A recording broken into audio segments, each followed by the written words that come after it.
I was fortunate to deploy some of the first internet video conferencing systems in the late 90s.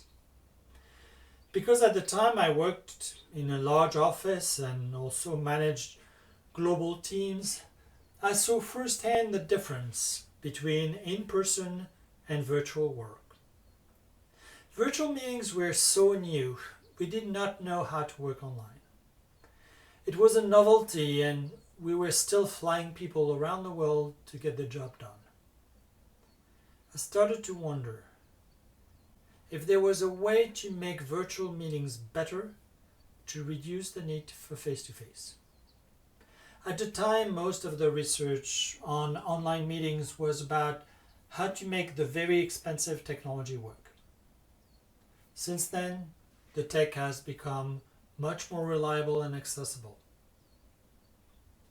For the past 15 years, as Chief Information Officer of the Nature Conservancy, I learned how to work better remotely, and for the past 7 years, I have managed a global team from my home office in New Zealand. I also launched a program to help the Nature Conservancy work better virtually from 900 offices in 70 countries. Today, I will share research and experience with you, as we will also learn how to use what Jeff Bezos called an incredible pattern matching machine. I cannot promise that everything you will learn today will work for you. Working face to screen and mobile is still new to humanity, and we have much to learn to get the best out of it. Indeed, I cannot even say that I am a master at virtual work. I just have more than a decade of experience doing it. The more our world is digital, the more our work is shifting from physical to virtual. In the span of just a few decades, we have shrunk the office and moved it into our pocket. Our office is with us all the time, and automated out of the office message are making less and less sense. This trend is here to stay. In a survey at the Global Leadership Summit in London, 34% of business leaders said that more than half of their company's staff would be working remotely by 2020. It seems that after decades of sitting, we have returned to being mobile. Being digital is becoming as core to our mission as fundraising. Do you know the 2 top questions refugees ask when they land ashore? The first is expected. It is, where am I? The second was a surprise. It's, where is Wi-Fi? Let me translate it for you in English. Where is Wi-Fi? Indeed, after living with the internet, if in order to save your life, you had to separate from friends and family, how would you reconnect back with them once safe on foreign shores? With no phone planned in a new country, wouldn't you too seek Wi-Fi? When considering our missions in the digital age, for many, the skills that got us here won't get us there. We need to learn new digital skills. One of these skills is to collaborate virtually. This foggy image symbolizes our feeling of connecting with others through the screen. Unlike when we are in person, online, it's not clear what to do. Depending on how we interact most of the time, we see different barriers. If we do a lot of face-to-face, we often see tech as a barrier. If, like many people from the millennial generation, we do a lot of text-to-text through chat apps and social media, we are uncomfortable showing the real self behind the avatar or the selfie. Habits drive our preferences. The reason why I'm using PowerPoint to deliver this talk is the same reason why people default to meeting face-to-face or by phone. It's a comfortable habit. Let's learn from the experience of one nonprofit who broke the face-to-face habit. The Nature Conservancy of Missouri is 60 years old. Its staff, of mixed age and backgrounds, are representative of what we would find in any nonprofit. A few years ago, their new director decided to go virtual and to close their headquarters office. As you can imagine, if your CEO came in and told you the same, staff had initial apprehension of not going into the office and anxiety about the tech they would have to rely on to make a living and accomplish their mission. To balance this feeling, there was the mission benefit of CO2 reduction from not having to commute and the prospect of liberating a substantial amount of unrestricted funds annually used to pay rent and utilities.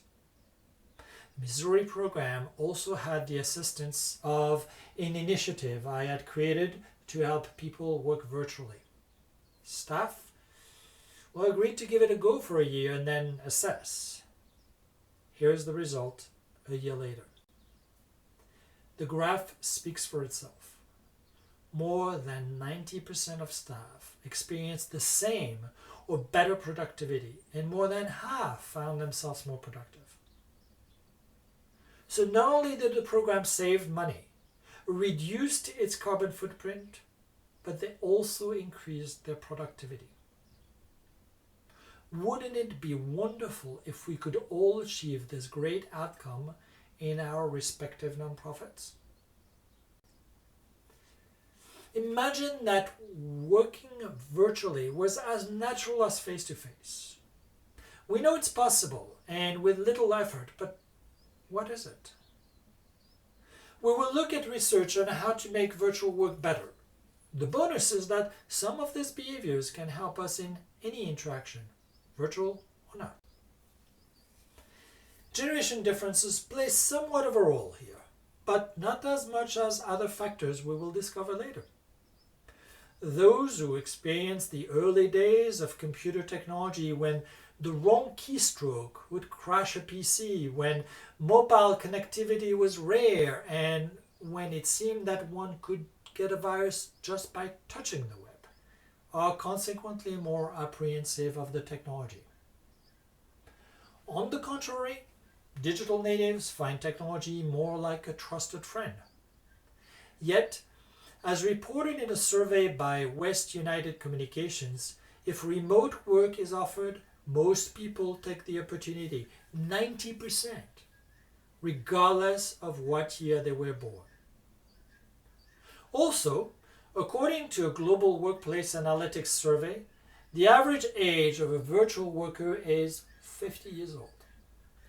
In a global study of more than 18,000 students and professionals, 70% of respondents across all generations said flexible working arrangements represent an important opportunity for their work lives in the next 10 years. A month ago, the Center for the Digital Nonprofits surveyed large global nonprofits about digital adoption. This was at a time of political change in the US when USAID funding was forecasted to be reduced by 30%. So despite many nonprofits having money in mind, surprisingly, results revealed that resources was not a barrier to digital adoption. We found out that people are the primary barrier of digital adoption. Here it is useful to note that spending too much on virtual technologies can become a barrier. Studies have reported companies with large IT staff budgets tend to purchase more complicated technologies that in turn are harder to operate and thus make virtual work more difficult. Most commercial software used to conduct virtual meetings are mature enough that their difference is about the same as that between a Ford and a Toyota, a difference in brand and where the controls are placed. Connectivity is also caught up and is good enough in most places. Over the past decades, even the most remote areas of the world can be connected thanks to advances in cellular technologies and satellite links. A 2015 Harvard Business Review article explained why remote work thrives in some companies and fails in others. Many companies focus too much on technology and not enough on process. This is akin to trying to fix a sports team's performance by buying better equipment. These adjustments alone might result in minor improvements, but real change requires a return to fundamentals. So if it's not generation, if it's not money, nor technology, let's look at those process fundamentals that make for better online meetings. There's a surprising amount of things we can do before the first second of our meeting. And the first is to dispel the stigma and anxieties of technologies, set a goal for trouble-free meetings, and achieve it. Playing with the technology is a great way to make it familiar and intimate. It also removes the anxiety of making a mistake because by definition, play is about trial and error. The feeling you are seeking is comfort. You'll find millions of ideas online, and one of my favorites is the virtual cocktail. Get together with your colleagues, cocktail or mocktail in hand, and talk about why this is your favorite drink. Tech glitches won't matter, and interpersonal connections will deepen. Testing the tech at the beginning of the day through a quick chat with a remote colleague can also be a good way to start your first new virtual habit and gain the confidence that it will work later on. In most contexts, worrying about possible failure can hinder performance. It's what happens when world-class athletes end up choking. But failure, at some level, is almost always inevitable, particularly with video conferencing. So agree ahead of time on a plan to recover when technical issues get in the way, and communicate it as part of the meeting invitation. Spend 5 minutes troubleshooting, which sometimes is as simple as getting people to go on mute, and then pivot to your plan B. Mobile should not be the primary source of collaboration and communications. It is a component of the spectrum of what we do to collaborate, from email to face-to-face events. Research by Professor Martha Masnevsky at the IMD School of Business informs us that top performance is achieved by matching the complexity of the content to the richness of the media we plan to use. As this chart illustrates, the more complex the interaction, shown in the blue line, the richer the media should be and the longer the interaction. This means that complex information or difficult decisions should be reserved for face-to-face meetings. An email is perfect to decide if the meeting should be on Monday or on Wednesday. But discussing a nonprofit strategy will be more successful by meeting in person over multiple days. So, the next time you write a meeting agenda, ask yourself, how will we meet? What will be the medium? And then change the agenda to fit the medium. Likewise, the next time you have a very complex decision to make, schedule an in-person meeting. When possible, resist the tendency of addressing everything during a meeting. If it's complex, delay it till you meet face-to-face. If it's simpler, then deal with it virtually before meeting face-to-face. You'll find your face-to-face meetings richer and your virtual interactions less stressful. We can make our next meeting better with some simple behaviors during the meeting. At the start of a meeting, let's show hands and smile, because research has shown that making one's hands visible and smiling leads to better trust amongst participants. As virtual meetings are often just about headshots, including hands into the frame can make a difference to comprehension. According to Dr. Carol Kinsey Gottman, author of The Silent Language of Leaders, hand gestures are really a powerful aspect of communications from both the speakers and the listeners' end. A 2015 study analyzing TED Talks found that the most popular viral speaker used an average of about 465 hand gestures during their 18 minutes talk. That is twice as many as the least popular speaker used. If there's one thing to remember today, it is to focus during virtual meetings. When not speaking, focus on the screen and pay attention to the facial expressions of others. Do you believe to be good at multitasking? Did you know that our brain is built to focus on only one thing at a time? We believe we can pay attention to this talk and check our email at the same time. But it's only because our brain can quickly switch from one to the other, giving us the illusion we are focusing on both. However, this attention switch comes at a cost. Research by David Meyer in the mid-90s discovered that when switching between tasks, our mind goes blank for a fraction of a second, and that it gets longer the more complex the task. A second of lost brain power doesn't seem much unless we do it a lot, and research has shown that we can lose about 40% of our productivity just task switching. Also consider this. Psychology research in the mid-70s identified that we are most productive when we are in a mental state of flow, also called the zone, where our brain is hyper-focused. When we switch out of it, it takes an average of 23 minutes and 15 seconds to get back in focus to the task.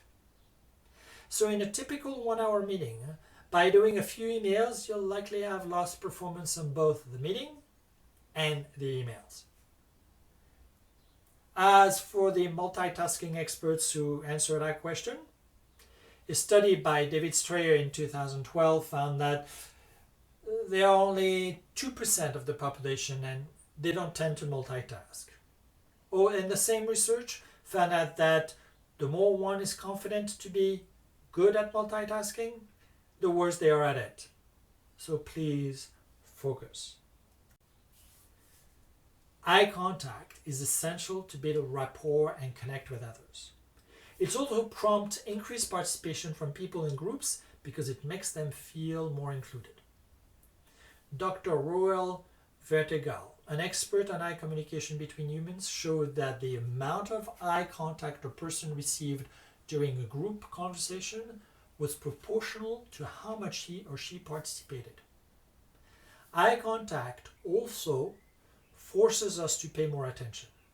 A 2005 joint study by the University of Wolverhampton and the University of Stirling found that viewers remember what a speaker said better if she looked directly into the camera at least 30% of the time.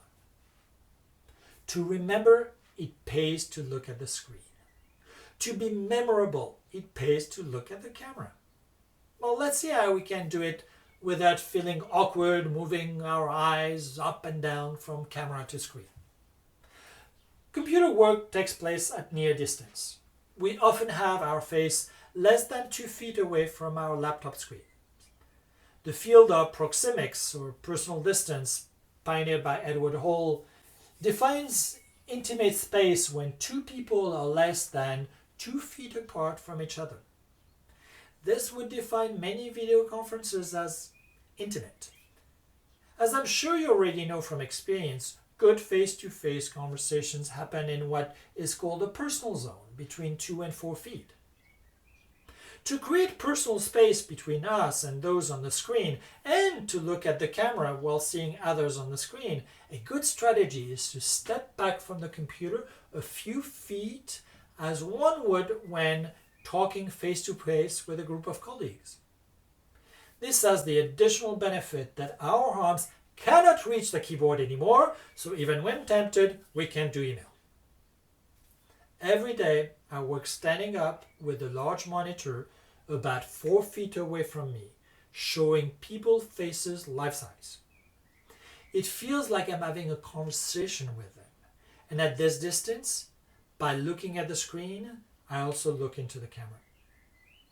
When I travel, I use my laptop or my smartphone and notice my meetings don't feel as natural as I have to move my eyes from camera to content because of how close I am to the device. In the face-to-face world, there's always the proverbial water cooler to catch up after the meeting and correct or clarify what we heard. In contrast, once a virtual meeting ends, we're often feeling isolated, left to answer lingering questions by ourselves, or worse, by email. Thus, creating a virtual shared space is essential to finish our conversations. Social media can be used effectively as the ultimate virtual water coolers where staff can reconnect with prior meeting conversations. Tools such as Microsoft Teams and Yammer and SharePoint or Facebook should be encouraged to continue dialogues after virtual meetings ends. This also helps with a psychological principle called the Zeigarnik effect. That says that our brain needs closure. Your unconscious mind wants to feel like we finished something. Otherwise, we'll keep thinking about that task long after we've left the meeting. The water cooler of social media helps us achieve this closure. Let me put it all together. For most of us, mission success depends on building trust and nurturing the motivation to do the hard work that our programs demand. In our brain, 2 chemicals help us do that: oxytocin for trust and dopamine for motivation. We learn to play with the tech, test it, and have a recovery plan to set the goal of trouble-free mobile meetings and to achieve it. That success will increase the levels of dopamine in our brain, encouraging us to do more of it. It's the same feeling of satisfaction we get when we finish an outstanding face-to-face meeting. When we shake hands in person, our brain releases oxytocin, and research has shown the same happens when we make our hands visible. No, showing hands is not as good to build trust as a good handshake, but in the virtual world, it's one of the best things to do to create trust early. Smiling also increases oxytocin, and this is why it's important to smile in meetings. Focus is connected with dopamine. Lucy Jo Palladino, a psychologist and the author of Find Your Focus Zone, explains that when dopamine level rises, your subconscious wants more of the good feeling it gives you. So you're driven to concentrate on whatever you're doing to keep getting it. But when your attention starts to falter, your dopamine levels drop and you start looking for new pleasurable distractions to replace that dopamine hit. Dr. Kirsten Uvas-Moberg, the author of The Oxytocin Factor, wrote that eye contact can bring about oxytocin. Gazing into people's eyes is something we should do whether in person or online. You know that rush of happiness and contentment that you feel when your boss gives you a high five after a successful face-to-face meeting? Well, that's dopamine. In the virtual world, researchers in Australia have discovered that social media also creates a dopamine high in 100% of the participants. So following up a mobile meeting with social media will have a similar effect as that high five, motivating us to do even better next time. Here you have it. Whether in person or virtual, our brain works the same to build trust and motivation. The only difference is in our behaviors. Some of them, like making eye contact, work in both situations, while others, like handshaking or hugs, have to be adapted to the virtual world. Here, we'll use our brain again, with what psychologist Peter Kollwitzer calls implantation intentions that I leave you to read.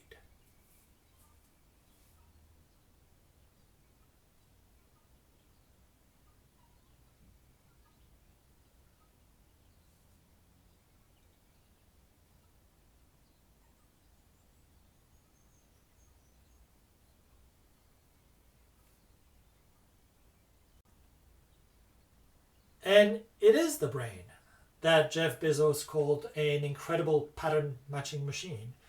The same brain we use in face-to-face and virtual interactions, although through different behaviors. Let's make our next virtual meeting better by using our brain. Thank you very much. Here's my contact information. I would love to hear from you about how you've made your virtual meetings